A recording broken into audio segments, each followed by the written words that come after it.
Bonjour à toutes et à tous, je suis heureuse de vous retrouver pour cet échange qui vous est proposé par Mental Waves. Moi c'est Lily et j'ai le plaisir de vous embarquer dans des conversations inspirantes avec des explorateurs et des exploratrices de la spiritualité. Et aujourd'hui nous allons retrouver une femme médecine, une guérisseuse, une auteure qui aide les femmes à découvrir leur puissance intérieure et à reconnecter à leur nature. Il s'agit de Katia Boukchich. Bonjour Katia. Bonjour, bonjour tout le monde. Merci de ta présence, c'est un plaisir de te recevoir. Est-ce que pour commencer, tu veux bien en quelques mots nous partager ton parcours et nous parler de ce que tu proposes aujourd'hui?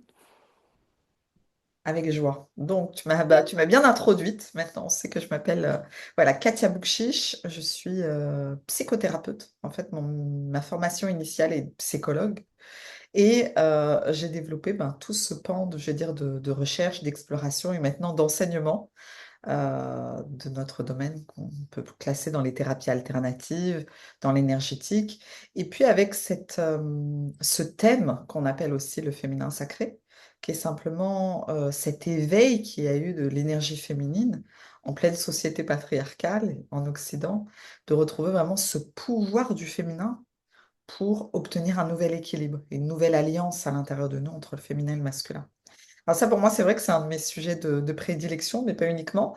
Moi, mon désir, simplement, dans toutes mes pratiques et toutes mes recherches, aussi bien en psychologie, en psychothérapie, dans mes approches de guérisseuse, en énergétique et dans le travail que je fais aussi avec les femmes sur ce sujet du féminin, mon fil conducteur, c'est la liberté. C'est comment est-ce qu'on peut trouver des outils pour se libérer, pour s'affranchir, pour s'émanciper de notre souffrance, en premier lieu, parce que c'est ça qui nous amène souvent à consulter ou alors à nous mettre en chemin. Le chemin d'introspection, il existe parce qu'on souffre à un moment donné. Moi, j'ai vécu un burn-out, par exemple, mais ça peut être bien d'autres choses. Ça peut être un drame, la perte d'un être cher. Ça peut être donc un deuil aussi. Ça peut être une maladie. Ça peut être la fin d'un emploi, la fin d'une relation amoureuse. Il y a plusieurs sujets comme ça qui vont générer une crise de vie et c'est mon sujet, c'est vraiment cette transformation de la souffrance, ce processus qu'on appelle alchimique, hein, c'est-à-dire simplement, de manière plus simple, un processus de transformation qui peut devenir une véritable métamorphose ou une transmutation, qui signifie on s'allège tellement que on est amené à se libérer et à arriver à ce point de notre être qui est l'essentiel.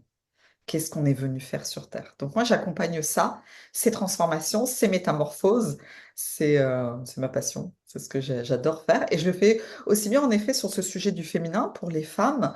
Euh, c'est pas un féminisme. C'est vraiment comment est-ce qu'on va aller, parce qu'on parle du féminin, mais c'est pas et non plus un essentialisme. Les gens pensent qu'on va essentialiser le genre. Pas du tout. C'est cet éveil du féminin, ça concerne toute notre humanité, c'est-à-dire l'éveil derrière de nouvelles valeurs, d'un nouveau rapport au monde, d'abord d'un nouveau rapport à soi, tourné vraiment vers l'intérieur, ancré dans les valeurs de la terre et ancré aussi dans la jouissance de la terre. On en parlait, c'est quelque chose qui est vraiment très très important. Parce qu'il n'y a pas de chemin sans jouissance. Ça, c'est quelque chose qui est très éloigné de ce qu'on a pu apprendre euh, historiquement aussi, les valeurs judéo-chrétiennes, les valeurs de devoir, les valeurs de sacrifice. On change totalement d'air en pénétrant l'ère du Verseau, progressivement. Mais là, cette année et l'année prochaine, on est poussé dans l'ère du Verseau. Et donc, ça nous demande de nous ancrer dans la jouissance. Et c'est ça le féminin. Le féminin, c'est ancrage dans la beauté, dans la jouissance, et ça concerne les hommes, les femmes, les enfants, vraiment la planète dans son ensemble. C'est simplement, si on avait à résumer, l'émergence de nouvelles valeurs et d'un nouveau rapport à soi, Mhm. hein, qui va rompre avec ce sacrifice, ce devoir, ce fait d'exercer une coercition sur le corps, au contraire. On va aller chercher la jouissance. D'ailleurs, toi, tu sais de quoi c'est aussi ton sujet, parce que le yoga, c'est aussi un état pour permettre cette réceptivité du corps. Le corps qui est un temple. On fait de notre corps maintenant le nouvel espace du temple. On ne va pas le chercher à l'extérieur, on va vraiment se recentrer en faisant de son corps un espace du temple. Et c'est ça le féminin, cette réconciliation avec la matière et avec la chair et avec toutes les valeurs de la jouissance, c'est-à-dire aussi l'équilibre et la jouissance, aussi bien dans le rapport à nos sensations, la nourriture, la sexualité, mais simplement aussi les valeurs de la terre, notre environnement, notre habitat, la manière dont on se sent sur terre, la manière dont on avance et dont on va ancrer notre chemin de jouissance sur terre. C'est-à-dire qu'est-ce qu'on aime faire et comment est-ce qu'on a envie de contribuer. Donc finalement, ce travail de transformation, je le fais pas aussi bien en effet pour les hommes et pour les femmes, sur ce sujet du féminin sacré, si on veut, c'est une manière de parler de cette émergence-là, de ces valeurs-là, mais aussi dans mes accompagnements avec les thérapeutes et les éveilleurs de conscience de cette nouvelle ère, puisque je forme aussi les thérapeutes et les éveilleurs de conscience à des protocoles énergétiques qui permettent ces libérations et cette transformation, mais surtout simplement d'accéder au trésor de notre âme, hein. C'est ça qu'on veut, se reconnecter, et puis pour pouvoir ensuite accéder au trésor de notre âme. Donc, Magnifique. voilà. Magnifique, t'évoques plein de choses passionnantes. Tu as parlé de l'alchimie, on y reviendra parce que c'est vrai que ça m'a interpellée dans ton livre, ton ouvrage L'éveil des sorcières. J'aimerais revenir au début de ce livre, à quelque chose que tu partages brièvement, mais qui est un peu fascinant. Tu évoques une expérience transformatrice. On doit t'en parler souvent. Tu as fait il y a très longtemps, en 2010, je crois, un rêve prophétique qui a eu une grande importance pour toi. Est-ce que tu veux bien nous en parler? Oui, j'ai fait ce rêve prophétique où je suis avec, j'ai un être qui vient me chercher, c'est ça qui m'amène visiter, parce que j'ai fait énormément de rêves et beaucoup de rêves prophétiques, c'est vraiment un de mes outils de guidance. Et ce rêve a été très, très marquant pour moi parce qu'il a été justement l'exploration de différentes facettes de mon féminin, cette dimension même de la prophétesse, c'est-à-dire de la capacité à recevoir des oracles, des messages, autrement dit, en rêve. Et ça, c'est quelque chose qui est très important parce que ça existe depuis très, très, très longtemps. Les femmes oracles ont jalonné l'histoire, aussi bien en Égypte, en Grèce, et elles étaient consultées par ce qu'on pouvait appeler les grandes semondes, entre guillemets, c'est-à-dire par des empereurs, par euh, à l'époque, voilà, des dirigeants, par aussi voilà, des conquérants, des rois, des reines, des êtres qui avaient envie de savoir quel était le destin de leur pays. Donc dans ce rêve, c'est un rêve qui est très très fort parce que je vois un être qui est un petit peu angélique, qui ressemble, qui est entre l'elfe et l'ange et qui m'amène à visiter un monde que je ne connais pas. J'arrive sur une sorte de nouvelle planète quelque part, où au bord de l'eau, ce sont de très très nombreuses femmes. C'est vraiment un monde peuplé de femmes. Et ensuite, il m'amène sur une tombe. Et sur cette tombe, je m'aperçois que c'est moi finalement, ce sont des parties de moi.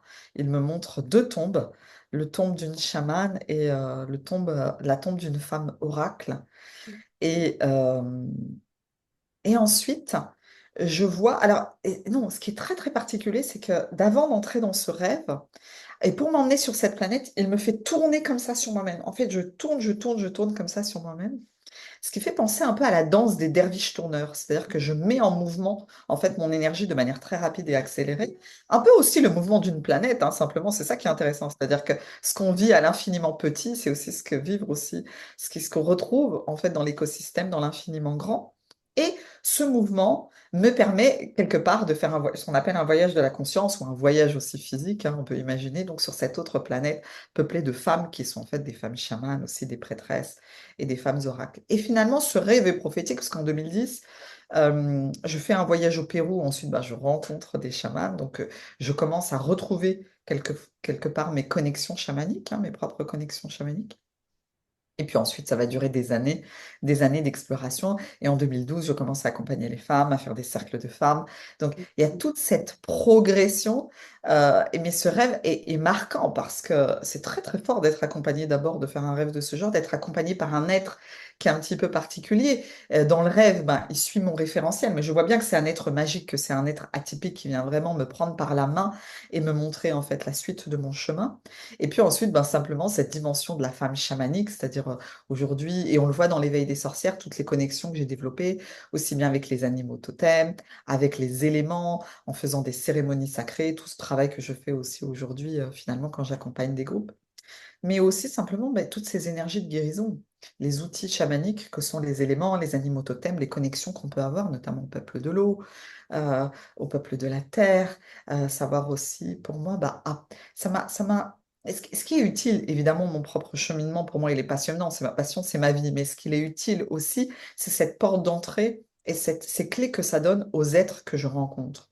C'est-à-dire que mes connexions chamaniques me permettent d'aider ensuite les femmes et les hommes qui sont des gardiens de la terre, des êtres qui sont des vieilles âmes qui sont là depuis très très très longtemps et qui ont besoin qu'on les reconnaisse et que quelqu'un leur dise, est-ce que tu sais qui tu es? De la même manière que moi, bah, j'ai déterré finalement ces cercueils, ces sarcophages. Travers le rêve, ouais, Avec magnifique. le rêve, bien sûr, oui, pas en vrai, mais avec le rêve, et que c'est un travail qui dure un certain nombre d'années, ça c'est aussi quelque chose qui déstabilise beaucoup les humains. On nous demande beaucoup de recettes magiques, je suis sûre que toi tu le vois, même c'est pareil dans le yoga, combien Bien d'années de sûr. pratique? Bien sûr. Ah ouais, bien sûr. Ouais, ouais, il y a toujours cette idée. Bon, puis je pense que c'est assez humain hein, d'aller chercher j'allais dire les techniques, en tout cas ce qui a fonctionné pour quelqu'un qui a l'air d'être assez avancé sur son chemin, qui dégage une certaine énergie et de se dire, mais moi, je veux faire la même chose. Quelles sont ces clés? Par où cette personne, elle est passée? D'ailleurs, je voulais te demander, parce que tu parles d'expériences assez transformatrices avec le chamanisme au Pérou, en Australie, qui ont influencé ton cheminement, tu le redis là. Euh, Qu'est-ce que cette voix, elle peut apporter? Alors moi, je parle des femmes, mais aux femmes, aux hommes, qu'est-ce que le chamanisme en particulier a apporté? On a l'impression dans ton livre que ça a été vraiment le fondement pour toi, l'ouverture à une nouvelle dimension. C'est très très vrai. Je ne crois pas qu'il y ait quelque chose qui m'ait apporté autant que le chamanisme, dans le sens où il y avait vraiment cette déchirure, cette fracture, puisque ça rompt avec la vision quelque part presque déconnecté de la vie.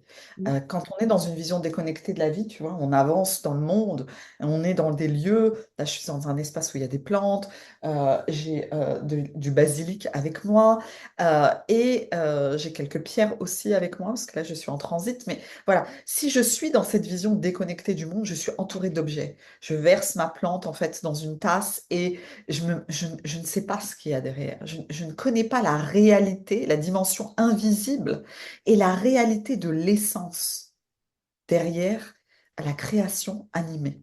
Et c'est pareil dans la ville, on peut se déplacer, on peut marcher dans une ville, on peut voir des arbres, et on peut se dire, ouais, ils sont là, ça fait partie du décor. Mais ce n'est pas un décor. Les lieux aussi ont une énergie, les lieux ont une âme, les lieux ont une mémoire. Et le chamanisme m'a propulsée avec force et fracas, parce que c'est une expérience qui est très difficile. Moi, je suis allée au Pérou, j'y suis allée pas 2 années de suite, mais je suis allée 2 fois pendant quasiment 2 mois, en 2010 et en 2012. J'ai fait aussi un tour du monde entre l'année 2009 et l'année 2010, qui s'est poursuivi parce que j'ai voyagé pendant 3 ans en réalité. Je suis allée rechercher finalement les méthodes de guérison traditionnelles un petit peu partout. Alors ça, je ne le savais pas quand j'ai fait ce voyage, mais c'est a posteriori aujourd'hui. J'ai reconnecté finalement différents fragments aussi de mon âme et de mon essence. Donc l'Australie a été une dimension extraordinaire de ma reconnexion avec les aborigènes, puisque j'étais dans une communauté. Les rêves prémonitoires se sont accélérés. Ma préscience, en fait, ma capacité à sentir les animaux, leurs visites, la nature, puisque j'ai dormi dehors pendant des semaines. Donc, tout ça, ça m'a permis de retrouver cette hypersensibilité, cette connexion, cette intuition et cette fusion que j'ai avec Gaïa, finalement, avec la Terre. Ce goût en fait de l'expérience terrestre. Et c'est vrai que l'expérience chamanique, elle a déchiré les voiles, plusieurs voiles d'un coup. C'est pour ça qu'elle a été d'ailleurs très douloureuse dans mon parcours, parce que j'ai été confrontée à très grosses épreuves aussi, forcément. C'est ce qui permet la révélation du don, hein. Cette pression finalement sur le diamant qu'on incarne, et c'est valable pour chacun d'entre nous. Et ce travail chamanique, il a été une déchirure parce que finalement, je voyais clair. D'ailleurs, après mon premier voyage au Pérou, à l'époque, j'avais de la myopie, je me suis fait opérer au laser, j'ai retrouvé la vue, au sens propre et La figuré. symbolique est belle. Ouais, mais c'était vrai, mon père me l'a dit, il me dit, ah bah ça y est, t'es revenu, tu t'es Ouais. fait ton laser, t'as vraiment retrouvé la vue. J'ai retrouvé la vue sur cette dimension de moi, et puis ben, de retrouver finalement, enfin de poser cette conscience de l'invisible, qu'il n'y a pas que la matière, qu'il n'y a pas que ce que l'on voit par nos sens, puisque nos sens sont limités, et qu'il y a beaucoup plus que ça.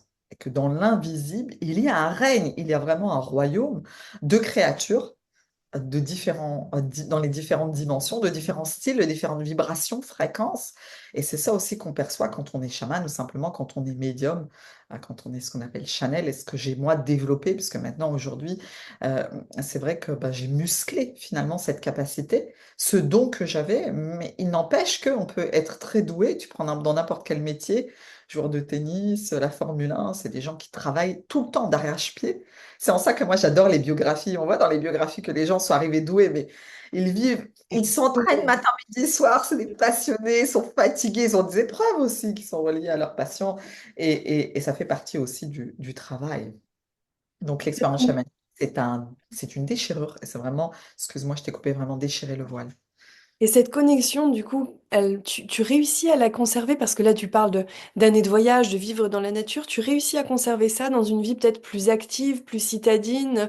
Les personnes qui nous écoutent, qui nous regardent, peuvent se dire, bah, c'est vrai que moi, on ressent, hein, on est beaucoup à ressentir cet appel, à avoir envie à se reconnecter, de retrouver, de se reconnecter à ce qu'on ne voit pas, mais ce qu'on sent souvent. Mais comment faire quand on a une vie qui, par nature, est déconnectée de la nature et qu'on n'a pas toujours la possibilité de s'y reconnecter de manière très régulière? Écoute, c'est très drôle parce que moi, toutes ces années, je les ai vécues à Levallois-Perret, c'est là où j'habitais à l'époque, vraiment un environnement extrêmement citadin. Et ça ne m'a pas empêché, puisque l'invisible, il est là, il est partout. Et moi, je faisais des rêves où parfois j'étais propulsée dans la jungle. Mais c'est vrai que les voyages ont été pour moi, par contre, incontournables. C'est vraiment quelque chose que je pense auquel j'étais destinée. J'avais une envie irrépressible. Il fallait que je parte. Je suis partie, même quand plein de gens me disaient, mais non, essayer de me raisonner. Je suis partie. Puis finalement, les voyages ont duré quasiment 3 ans, hein, de voyages très intenses où je partais plus de 6 mois dans l'année. Donc, c'était vraiment pour moi très, très important d'aller sur certaines terres. En fait, c'est poser son pied sur certaines terres et puis vivre dans certains espaces qui permettent ces reconnexions. Et bien sûr, il y a des reconnexions qui se font davantage dans certains lieux. Ça, c'est certain. C'est pour ça qu'on vit des initiations. Et c'est pour ça que le voyage en lui-même est initiatique. N'importe quel voyage en lui-même, quand on a accès à l'invisible, il est initiatique parce que il y a différentes couches du monde dans le monde. Il y a différentes lignes de temps, il y a différentes dimensions et il y a différentes densités. C'est quelque chose qui est très perturbant pour nous les humains parce que c'est vrai que moi, ça m'a demandé plus de 15 ans pour vraiment arriver à ces subtilités et savoir quand je perçois d'où ça vient. Et encore, j'apprends tous les jours. Mais c'est faisable. C'est faisable dans la ville dans le sens où le développement de mes connexions après ces voyages et mes pratiques se sont faits en ville. Moi, je travaillais avec mes plantes, j'ai appris, et je le transmets aussi, à activer les plantes, à se relier au minéral. Aujourd'hui, je vais au Ouais. Moyen-Orient dans une ville, je travaille avec les pierres. Bon, c'est vrai que je suis très connectée là-bas aux énergies du désert, même si je suis en ville, mais ça m'empêche pas, au contraire, de pouvoir travailler aussi avec ce que j'ai autour de moi. D'accord? Donc la ville ne va pas limiter, mais c'est vrai que parfois ça va demander trouver un espace, peut-être d'aller en forêt ou d'aller au bord de mer, ne serait-ce que pour effectuer cette reconnexion, mais ça n'empêche pas de le maintenir. Et moi, aujourd'hui, je me branche, je peux me brancher en ville ou n'importe où. Ce qui va se passer, la seule chose qui va se produire, c'est une facilité dans certains espaces. Bien sûr. Par exemple, il est certain que les espaces du désert sont, à mon sens, les espaces les plus révélateurs, les accélérateurs, et c'est pas pour rien d'ailleurs que les prophètes, dans les textes traditionnels, je parle des monothéismes, hein, on va retrouver plusieurs histoires des prophètes qui passent 40 jours dans le désert, parce que le désert est un accélérateur, et il m'est arrivé plusieurs fois dans le désert de vivre des accélérations. J'ai organisé à un moment donné des voyages aussi en Algérie, dans le désert algérien, parce que moi je suis d'origine kabyle, hein, je suis berbère. Ça, c'est mes racines profondes, humaines. Et moi, je suis très reliée au désert. Et aujourd'hui, au Moyen-Orient, donc notamment aux Émirats, quand je fais mes retraites, je me relie au désert. Quand je fais des retraites aussi au Maroc, je me relie au peuple du désert parce que les déserts sont des accélérateurs de dépouillement. De vraiment, dans le désert, en fait, et du coup, c'est tout l'inverse de la ville, hein. On est, c'est un espace-temps dans lequel on est relié intrinsèquement essentiellement à la vacuité. Le désert, c'est l'expression sur Terre d'un espace de vacuité. Or, la vacuité, c'est la connexion à l'essence. Et c'est pour ça que les grands êtres qui ont traversé les déserts, ça, c'est pas nouveau, hein, c'est quelque chose qui est su. Il suffit de penser à Foucault, à des gens qui ont écrit, Elisabeth aussi Ebenhart, des gens qui ont vraiment vécu dans le désert, qui sont allés dans le désert, qui étaient des passionnés de désert, fascinés par le désert. On en retrouve plein dans la littérature qui rappelle cet essentiel du désert. C'est-à-dire que dans le désert, à un moment donné, dans cette rencontre avec les éléments, dans leur aspect brut, dans cette rencontre avec l'essentiel, c'est-à-dire notre soif, et aussi la nécessité de se préserver du soleil, de trouver Oui. l'équilibre, parce que les gens parlent de lumière, mais la lumière, elle aveugle, la lumière, elle brûle, et la lumière, elle blesse. Si on ne sait pas apprivoiser les énergies de la lumière, c'est pareil dans l'évolution. Dans l'évolution, quand on évolue, il y a une progression, il y a une sagesse à avoir. Et les êtres du désert sont des sages, ils savent. qu'ils savent chérir l'ombre. C'est pareil, là, qui sont les humains qui vraiment chérissent leur ombre? C'est quelque chose qui est très rare. Et c'est ça aussi le féminin, puisque c'est le sujet, l'éveil des sorcières, c'est comment on va passer de l'ombre à la lumière progressivement. On ne va pas dans la lumière comme ça. Ça, c'est aucune Inverse. personne qui est une initiée, aucun maître, excuse-moi, je t'ai coupé, aucune initiée, aucun maître, aucun guide véritable, c'est-à-dire qui sait œuvrer en vérité, ne te propulse dans le désert. C'est impossible. C'est la brûlure, c'est le choc, c'est la défragmentation. C'est aussi, voilà, c'est les êtres qui parfois deviennent fous, hein. Et l'éveil du féminin, l'éveil des sorcières, parce que c'est vraiment ça sur là-dessus, en fait, que tu t'ancres aussi, sur lequel tu as commencé ma présentation, c'est cette femme de pouvoir, ou c'est cet être aussi, mais cette femme de pouvoir dans le sens de quel est mon pouvoir dans la matière, qui passe de l'ombre à la lumière, de la femme cachée, isolée dans la forêt, critiquée, jugée, honnie, parfois persécutée, hein, diabolisée, qui en réalité connaît ce pouvoir dans l'ombre, dans la grotte, qui sait qu'elle est pleine d'ombre, parce que c'est ça notre humanité. Les gens pensent qu'ils critiquent, qu'ils dénoncent les justiciers en fait du nouveau monde, ne comprennent pas que d'abord ça nous demande un retour à soi. C'était aussi l'œuvre de Gandhi, de dire bah, on va d'abord en fait faire notre révolution intérieure, et c'est ça la sorcière, cette conscience qu'on habite intrinsèquement. C'est la conscience aussi du féminin, du pouvoir du dedans, hein. Ça, c'est une phrase de Starhawk, qui était une sorcière moderne, vraiment une activiste aussi, qui va parler de ce pouvoir du dedans, c'est-à-dire d'aller dans la grotte, dans l'intériorité, de travailler à partir de ma propre matière, de mon ombre à transformer. Et on parlait d'alchimie, c'est ça l'alchimie. L'alchimie, c'est qu'on va prendre un bloc de glace qui est notre ombre véritable. Notre ombre, c'est-à-dire, on y va clairement, hein, nos peurs, nos terreurs, nos mesquineries, les parties les moins nobles de soi, nos mécanismes de défense, notre agressivité, notre violence, nos pulsions avec la nourriture, nos pulsions sexuelles, nos jugements, nos critiques, vraiment tout ce qui nous a construit dans l'enfance et dans l'adolescence et qui nous a permis de survivre, mais qui en même temps va montrer nos failles, nos vulnérabilités et la manière dont on se positionne avec les autres.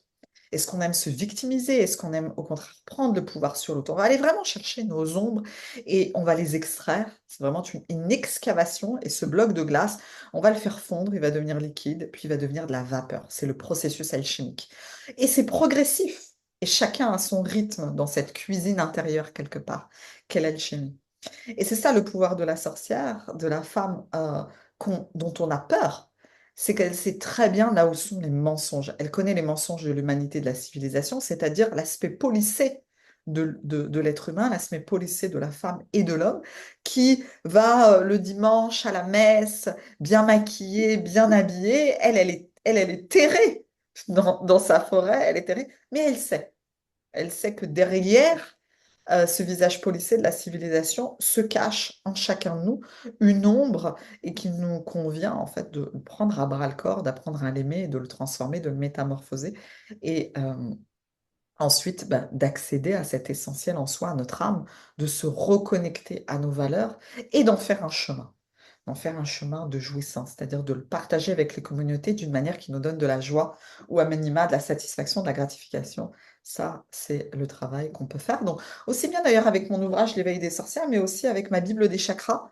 Ma Bible des chakras, c'est vraiment ma dimension de la guérisseuse. C'est un livre qui est paru récemment, donc il y a un an, que les gens adorent. C'est vraiment un ouvrage dans lequel j'ai voulu mettre toutes les clés de guérison que j'avais. Ça, c'était mon intention. Je me suis dit, bon, tous les gens qui ne peuvent pas faire un travail avec moi en individuel, qui ne peuvent pas venir dans mes espaces de transformation, ceux-là, qu'est-ce que je pourrais leur donner comme outil pour avoir les clés qui, moi, m'ont aidé qui m'ont, moi, aidé, en tout cas personnellement, à me sortir, en fait, de là où j'étais il y a 15 ans, il y a 20 ans, sortir de ma souffrance, mes tourments, mes questionnements, mes doutes, ma quête, me permettre de comprendre pourquoi j'étais bloquée dans certains espaces.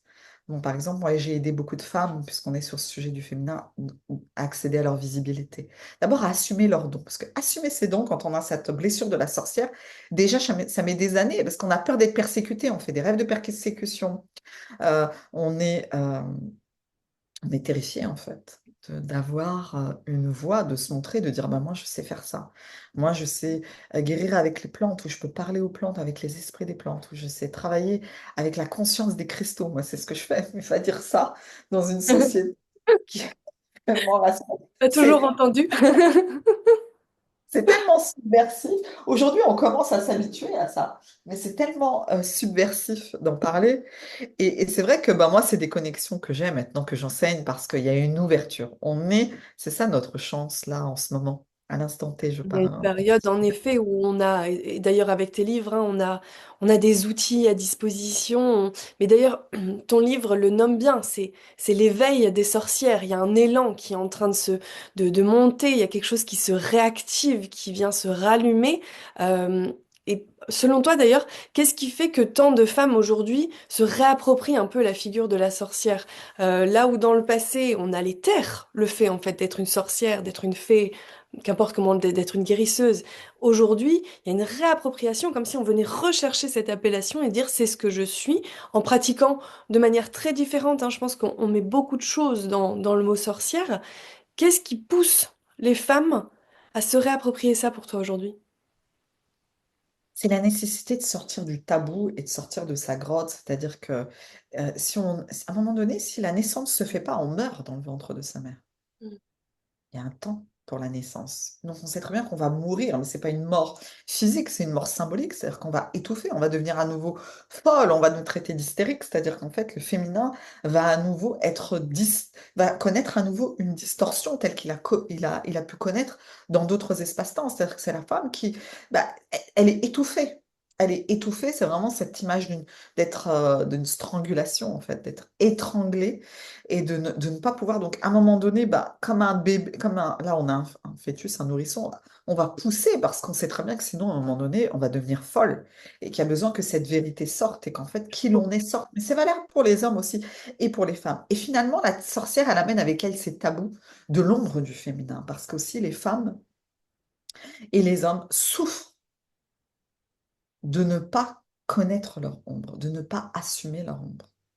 Et c'est valable aussi dans plein de sujets de société, parce que on parle de la sorcière, on pourrait très bien parler aussi de la femme aussi dans la sexualité. Il y a la femme spirituelle, mais dans la sexualité, on va avoir aussi la même chose. L'hypervictimisation des femmes aussi n'aide pas la femme. Donc cette ombre du féminin, moi tu as vu les archétypes dans l'éveil des sorcières, je parle de la sorcière, de l'ogresse, je parle aussi de la séductrice. De la séductrice, on pourrait parler de la femme menthe religieuse aussi, de la manipulatrice. Et ça, c'est un thème aussi qui est très très important, d'aller rechercher dans le féminin ce qui nous étouffe, mais nous-mêmes, de sortir de cette victimisation, même si la justice parfois est importante dans certains cas, mais de sortir de la victimisation, de sortir aussi de cette vision que l'on a de nous et pourquoi est-ce qu'on crée les mêmes schémas. C'est tout ce travail. Donc ce tabou de la sorcière, déterrer la sorcière, elle est importante parce qu'elle permet de faire ce travail l'ombre et derrière de trouver sa puissance de femme, de trouver son pouvoir d'être humain. C'est ça qui est essentiel et indispensable parce que et c'est là où on s'achemine vers l'ère du Verseau, on progresse vers cette ère qui est une ère de révélation de nos dons, des créateurs et des créatrices que nous incarnons. Parce que récupérer sa responsabilité, vraiment s'empuissancer dans sa responsabilité, de dire, ben moi, voilà ce que je suis dans mon ombre et en fait, voilà ce que je crée dans ma vie. Par ça, je peux totalement transformer le métamorphoser, passer à cette ère de créateur où aujourd'hui, je deviens un créateur, une créatrice de nouveaux mondes, c'est-à-dire un contributeur, une contributrice. Et finalement, qu'est-ce que je peux créer maintenant dans ma vie en sachant que je suis responsable de mon expérience?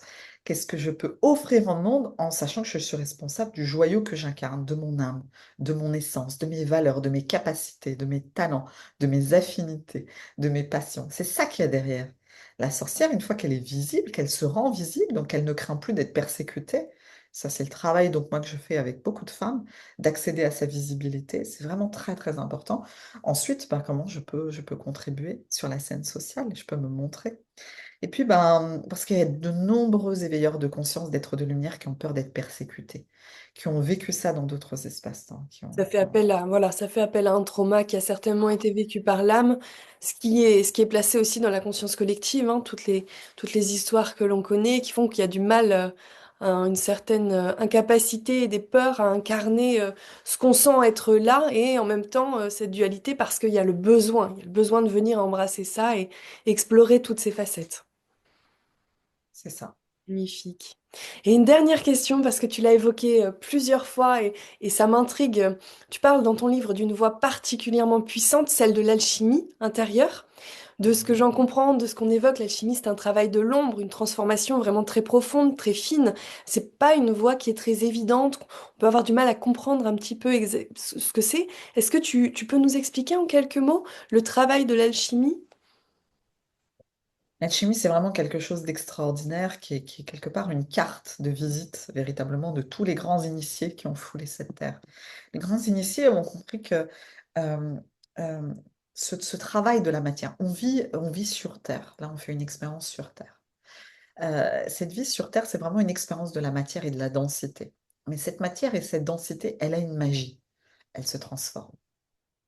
Elle est composée d'un certain nombre d'éléments qu'il est possible quelque part qui sont sécables, qu'on peut quelque part séparer ou couper euh, et qu'on peut transformer.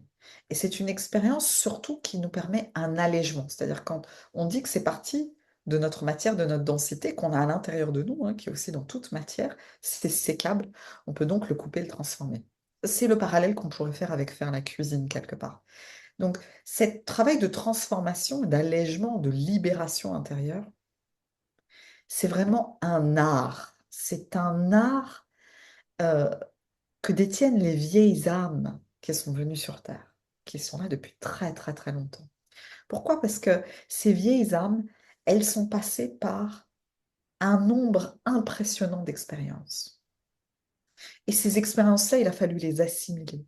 De nombreux drames, de nombreuses séparations, mais aussi un travail avec la matière d'orfèvrerie, c'est-à-dire qu'il y a aussi des ébénistes, il y a aussi des gens qui ont été des bâtisseurs, des gens qui ont créé des choses. Et c'est tout ça en même temps, tous ces drames et toutes ces capacités, en fait, d'œuvrer avec la matière. Qu'ont eu les guérisseurs, mais aussi les bâtisseurs. En fait, tous les gens qui travaillent avec la matière, qui travaillent concrètement, mais même aussi ceux qui enseignent, ceux qui ont aussi managé, qui ont été des leaders, ont travaillé avec la matière. Mais même le boulanger, le boucher, tout ça, c'est des êtres qui travaillent avec la matière et qui la transforment.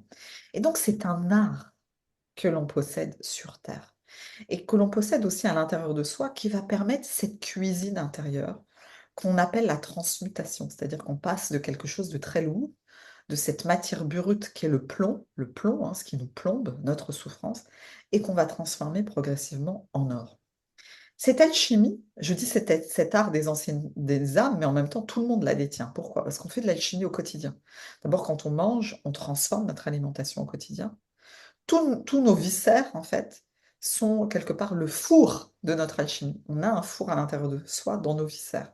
Notre estomac, nos intestins, le foie, la rate, voilà, tout ça, c'est une œuvre. D'abord, c'est une alchimie concrète. Tous les jours, on transforme nos aliments. Mais ce système viscéral, il œuvre aussi au niveau émotionnel. C'est-à-dire que les émotions que l'on vit, la peur, la colère, la détresse, la tristesse, le désespoir, la rage, ces émotions-là que l'on peut vivre dans une journée, dans un mois, dans une année ou dans une vie, on les transforme aussi. Sinon, on serait encore enragé comme le petit garçon de 5 ans à qui on a arraché son jouet à la maternelle pendant qu'il faisait sa sieste, par exemple. Évidemment, on l'a transformé, ça. Donc, on a, ou pas d'ailleurs, c'est aussi pour ça qu'on va guérir, ou pas. Toujours est-il que ces émotions-là, on les a et globalement, on les alchimise sur une journée, sinon on deviendrait fou, on serait en permanence en rage, en frustration, en tristesse. Donc, Donc, un on voyage de transformation. on a cette capacité, exactement, on fait ce voyage de transformation, on a cette habilité à transformer. Mais ça, ce sont, je vais dire, les dimensions les plus grossières de l'alchimie. Quand on fait un travail sur soi, quand on fait un travail de transformation profonde, on va aller alchimiser à un moment donné toutes nos mémoires d'âme. Et c'est une œuvre alchimique que beaucoup d'êtres sont en train de réaliser sur Terre pour pouvoir accéder à leur joyau. Et c'est pour ça qu'il ne faut pas avoir peur de l'expérience terrestre, de la lourdeur qui est la densité, elle se transforme et on peut passer de plus en plus vers une expérience de la légèreté, jusqu'à arriver vraiment à cette lumière que l'on incarne. C'est ça notre or. Notre or, c'est la lumière que l'on incarne. Donc on part quelque part de l'archétype de la sorcière, cette sorcière-là qui fait ce travail de visibilité, progressivement qui ose et qui en même temps fait ce travail d'alchimie de ses peurs, de ses émotions, mais aussi de toutes les fois où elle a été incarnée, persécutée, tuée, peut-être ostracisée, bannie, parce qu'il y a énormément de mémoire en ce sens. Et c'est ça, cette récupération du pouvoir, cette récupération de notre lumière, qui devient une source de sagesse que l'on partage ensuite avec notre communauté. Merci Katia, c'était Merci à toi. passionnant, fascinant. Je pense qu'on pourrait durer des heures toutes les deux et je pense que de nombreuses personnes vont être très inspirées. Tu nous ouvres à plein de voies possibles et du coup, j'invite vraiment à lire tes ouvrages, L'éveil des sorcières, Femmes souveraines, Créer une alliance avec vos animaux totems et du coup, ta Bible des chakras. Tu es aussi formatrice, tu proposes des cours, des retraites, on peut te découvrir sur ton site que je vais partager en description. Tu proposes plein de belles choses avec une profondeur, une sagesse et une joie qui sont très agréables. J'invite tout le monde à venir te découvrir.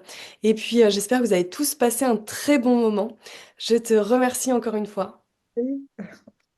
Et puis à bientôt tout le monde. Merci beaucoup.